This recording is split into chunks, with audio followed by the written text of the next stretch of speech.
ኦሮሞ ነው። ሸኔ ሊገሉ ሲፈልጉ ሸኔ ደግሞ ኦሮሞ ነው። ሸኔ ሊገሉ ሲፈልጉ የሚሰጡ ስም ነው። ሸኔ የብሔርተኞች ስም ነው። ሸኔ የሐቀኞች ስም ነው። ሸኔ የእውነተኞች ስም ነው። ሸኔ አገሬን ሕዝቤን አላስደፍርም የሚሉ ሰዎች ስም ነው። ሸኔ ኦሮሞ ነው እና ፋኖ ለአማራና ለኢትዮጵያ ክብር ይዋጋል። እንደዛ ነው ያሉት ጠቅላይ ሚኒስትሩ። ኦሮሞ ግን አገር ያፈርሳል። ኢትዮጵያን ከኦሮሞ ጠብቃታለሁ ታደጋታለሁ ያሉትም ለዛ ምክንያት ነው። ምን አድርገው ነው የሚታደጉት? በማጥፋት ሰው ሊሆን የሚችልን ሰው ሁሉ በማጥፋት ነው የሚታደጉት። ይሄው ከተመረጡበት ጊዜ ጀምሮ ወይንም ወደ ስልጣን ከመጡበት ጊዜ ጀምሮ ወደ ስልጣን ያመጣቸውን ወጣት እንኳን ሳይቀር ይሄው አንድ ባንድ አጨዱት።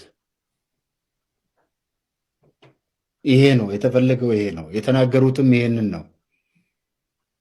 የሀገሩ ክብር ነው ፋኖ የሚቆመው። ኦሮሞ ግን አገር ለማፍረስ ነው በሳቸው አቀማመጥ። ስለዚህ ሊጠፋ የሚገባው ነው። ያኛው ሊያጠፋ የሚገባ ነው፣ ይሄ ደግሞ ሊጠፋ የሚገባው ነው። ያ ሊያጠፋ የተፈቀደለት ነው።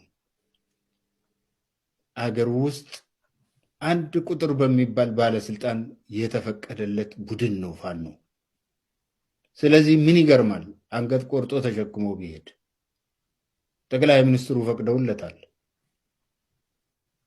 የክልሉ ፕሬዝዳንት 100 ሚሊዮን ብር ከኦሮሞ ድሃ አፍ ነጥቀው ሰጥተዋል፣ አስታጥቀዋል፣ ግደልበት ብለዋል፣ አሰልጥንበት ብለው ሰጥተዋል። ምንድን ነው የሚፈልጉት ከዚህ የበለጠ? እነዚህ ልጆች ለምን አያረጉ? ለምን ሀሳባቸውን አያሳኩ? ፋኖ በትግራይ ተዋግቷል።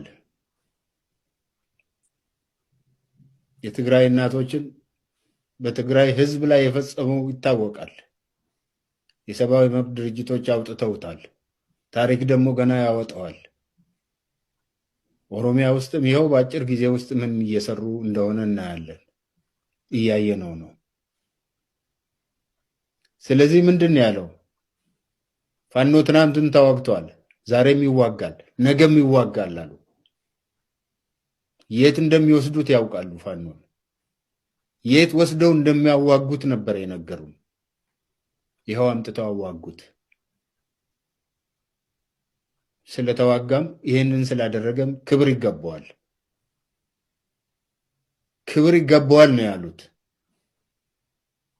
ይሄ ነው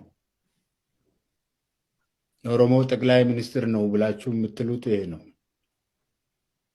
ኢልማ አባገዳ የምትሉት ይሄ ነው። የኦሮሞ መንግስት የምትሉት ይሄ ነው። አዳኛችን ነው፣ የፈጣሪ ሰው ነው፣ እግዚአብሔር ሰው ነው የምትሉት ይሄ ነው።